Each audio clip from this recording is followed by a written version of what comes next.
میرے آقا کریم علیہ الصلوۃ والسلام اللہ کی عطا سے مددگار ہے۔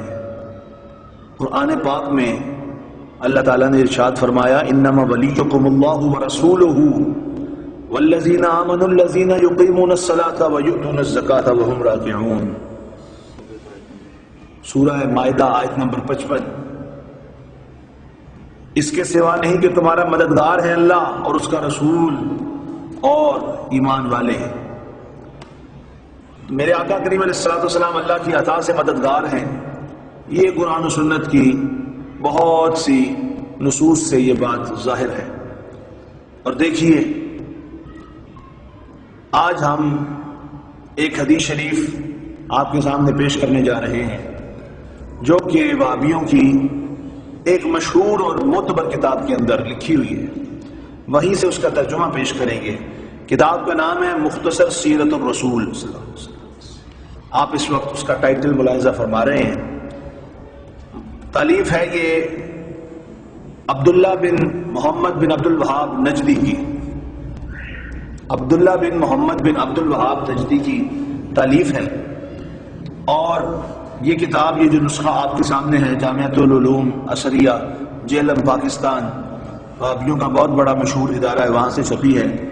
اور ابراہیم بن علی ناصر وہیں کے ایک نجدی نے اس کے جملہ مصارف برداشت کیے ہیں، یعنی کہ سعودیوں کے ذاتی خرچے پر یہ کتاب چھپی اور مفت تقسیم ہوئی ہے۔ اس کے اندر میرے آقا کریم علیہ الصلوۃ والسلام کے مددگار ہونے کا ذکر ہے۔ یہ اس کا سب ٹائٹل محمد مدنی بن حافظ عبد الغفور عصری، وہ اس کا ناشر ہے، اور 1990 کے اندر یہ کتاب چھپی ہے۔ 1990 میں یہ کتاب چھپ چکی ہے۔ اس کا ترجمہ حافظ محمد اسحاق وہابیوں کے شیخ الحدیث نے کیا ہے، اور اس کے صفحہ 528 اور 529 پر یہ روایت موجود ہے جو آپ اب ملاحظہ فرما رہے ہیں۔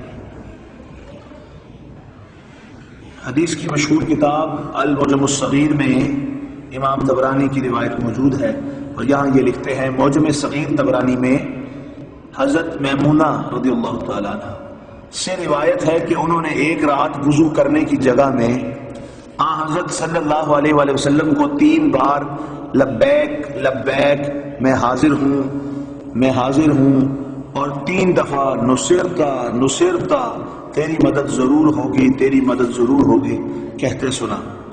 جب باہر تشریف لائے تو میں نے عرض کی یا رسول اللہ صلی اللہ علیہ وسلم، میں نے آپ صلی اللہ علیہ وسلم کو اپنی وضو کی جگہ میں 3 دفعہ لبیک لبیک اور 3 دفعہ نصرتا نصرتا فرماتے سنا ہے۔ یوں لگتا تھا جیسے آپ صلی اللہ علیہ وسلم کسی سے باتیں کر رہے ہیں۔ کیا وہاں آپ صلی اللہ علیہ وسلم کے پاس کوئی آدمی تھا؟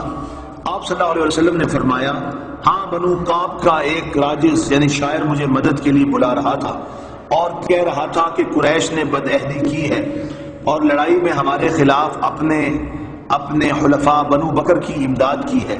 اس کے بعد آپ صلی اللہ علیہ وسلم باہر تشریف لے گئے اور سیدہ عائشہ صدیقہ رضی اللہ تعالی عنہا سے کہا کہ وہ سفر کا سامان تیار کریں اور کسی کو اس کی خبر نہ ہونے دیں۔ میمونہ رضی اللہ تعالی عنہا کہتی ہیں اسی اثناء میں حضرت ابو بکر رضی اللہ تعالی عنہ سیدہ عائشہ صدیقہ رضی اللہ تعالی عنہا کے گھر داخل ہوئے اور یہ تیاری دیکھ کر پوچھنے لگے بیٹی یہ تیاری کیسی ہے؟ وہ بولی بخدا مجھے معلوم نہیں۔ حضرت ابو بکر رضی اللہ تعالیٰ عنہ کہنے لگے واللہ یہ رومیوں سے لڑائی کا وقت بھی تو نہیں، رسول اللہ صلی اللہ علیہ وسلم کہاں جانے کا ارادہ رکھتے ہیں؟ انہوں نے کہا بخدا مجھے اس کا کچھ علم نہیں۔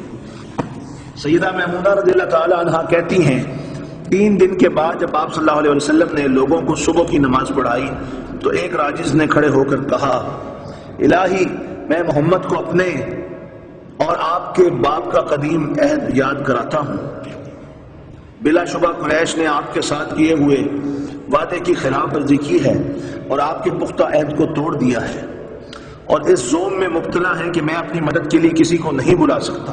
اللہ تعالیٰ نے آپ صلی اللہ علیہ وسلم کو توفیق دے، اللہ تعالیٰ آپ صلی اللہ علیہ وسلم کو توفیق دے، آپ صلی اللہ علیہ وسلم ہماری جاندار مدد فرمائیں، اور اللہ کے بندوں کو دعوت دیں کہ وہ ہماری مدد کو آئیں۔ ان میں اللہ تعالیٰ کے رسول ہیں صلی اللہ علیہ وسلم، جو مشرکین کے حق میں تلواریں بے نیام ہیں، اگر ان سے کوئی ناجائز معاملہ کرتا ہے تو مارے غصہ کے ان کا چہرہ سرخ ہو جاتا ہے۔ ابن اسحاق نے یہ اشعار زیادہ کیے ہیں، ان کے پاس ایسا لشکر ہے جو تیز دریا کی طرح ٹھاٹھے مارتا اور جھاگ ابھارتا ہوا چلتا ہے۔ قریش نے سونے کی حالت میں ہم پر شب خون مارا ہے اور ہمیں رکوع اور سجود کی حالت میں قتل کیا ہے، حالانکہ وہ تعداد میں کم اور عز و شرف میں بے حیثیت ہیں۔ آپ صلی اللہ علیہ وسلم نے اس کے جواب میں فرمایا، اے عمر بن سالم ہم تیری مدد کو پہنچیں گے، اے عمر بن سالم ہم تیری مدد کو پہنچیں گے۔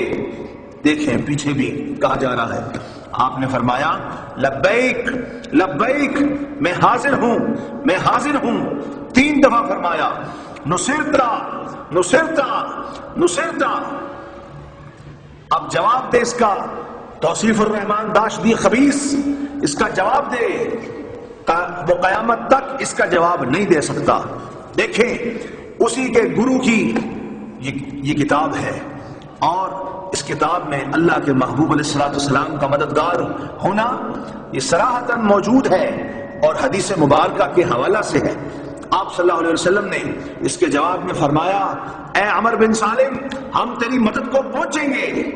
اور ایک روایت میں ہے کہ آپ صلی اللہ علیہ وسلم نے 3 دفعہ فرمایا، ہم تیری مدد کو پہنچیں گے۔ کتاب لکھنے والا محمد بن عبد الوہاب نجدی، بابیوں کا امام اور ان کے نام نہاد اسلام کا شیخ الاسلام محمد بن عبد الوہاب نجدی کا بیٹا عبداللہ بن محمد بن عبد الوہاب نجدی ہے، اور اس کا ترجمہ حافظ اسحاق نامی غیر مقلد وہابی شیخ الحدیث نے کیا ہے، اور حدیث شریف المعجم الصغیر طبرانی کی ہے۔ ترجمے کے لفظ اس بات پر گواہ ہیں کہ اللہ کے نبی علیہ السلام اللہ کی عطا سے مددگار ہیں، اللہ کی عطا سے مددگار ہیں۔ ہم تیری مدد کو پہنچیں گے، ہم تیری مدد کو پہنچیں گے۔ پھر آپ صلی اللہ علیہ وسلم نے دیکھا کہ آسمان پر ایک بادل آپ صلی اللہ علیہ وسلم کی طرف بڑھ رہا ہے، تو آپ صلی اللہ علیہ وسلم نے فرمایا یہ بادل بنو کعب پر مدد کے لیے بارش برسائے گا، اور بنو کعب سے مراد عمر بن سالم کی قوم ہے۔ بعد میں قریش اپنے کیے پر نادم ہوئے، اور انہوں نے محسوس کیا کہ ہم نے اس کارروائی سے اپنے اور رسول اللہ صلی اللہ علیہ وسلم کے درمیان طے پانے والا پختہ عہد توڑ دیا ہے۔ اس لیے آپ صلی اللہ علیہ وسلم نے پہلے فرما دیا تھا، یوں سمجھو کہ ابو سفیان تجدید عہد اور صلح کی مدت بڑھانے کے لیے آیا ہی چاہتا ہے۔ چنانچہ وہ سچ مچ مدینہ منورہ آیا اور اپنی صاحبزادی ام المومنین حضرت ام حبیبہ رضی اللہ تعالی عنہ کے گھر داخل ہوا۔ حضرت صلی اللہ علیہ وسلم کے بستر پر بیٹھنے لگا تو ام حبیبہ رضی اللہ تعالی عنہ نے وہ بستر اس کے نیچے سے کھینچ لیا۔ اس پر ابو سفیان نے کہا، بیٹی کیا تو نے مجھے اس بستر کے لائق نہیں سمجھا، یا اس بستر کو مجھ سے بلند مرتبہ سمجھتی ہو؟ انہوں نے فرمایا، یہ رسول اللہ صلی اللہ علیہ وسلم کا پاک بستر ہے اور تم ناپاک اور مشرک ہو، اس پر بیٹھنے کے اہل نہیں۔ پتہ چلا اللہ کے نبی علیہ السلام کے بستر جیسا تو کسی کا بستر نہیں ہے۔ دیکھیں ہماری ماں کا عقیدہ، وہ کہہ رہی ہیں کہ یہ اللہ کے نبی علیہ السلام کا بستر ہے۔ آج یہ 2 ٹکے کے ملا توصیف الرحمان راشدی اور اس جیسے اور شیطان ممبروں پہ بیٹھ کے اور کمپیوٹر پہ یوٹیوب پہ اپلوڈ کر کے لوگوں کو یہ سناتے ہیں کہ نبی ہم جیسے ہیں، نبی بشر ہیں، نبی ہم جیسے ہیں۔ میں نے کہا ہم آقا کریم علیہ السلام کی بشریت کا انکار نہیں کرتے، اور یاد رکھو جو آپ کی بشریت کا انکار کرے وہ کافر ہے۔ یہی بات امام اہل سنت امام احمد رضا خان صاحب محدث بریلوی رحمۃ اللہ علیہ نے لکھی ہے۔ لیکن یہ بھی یاد رکھو کہ تم جو انہیں اپنے جیسا بشر کہتے ہو، تم ریال خور نجدی ملا 2 ٹکے تمہاری اوقات ہے، اور تم کہتے ہو وہ ہمارے جیسے ہیں۔ تم اپنی شکل دیکھو، اس پر پڑنے والی پھٹکار دیکھو، اور کس منہ سے کہتے ہو کہ ہم نبی جیسے ہیں، نبی ہمارے جیسے ہیں۔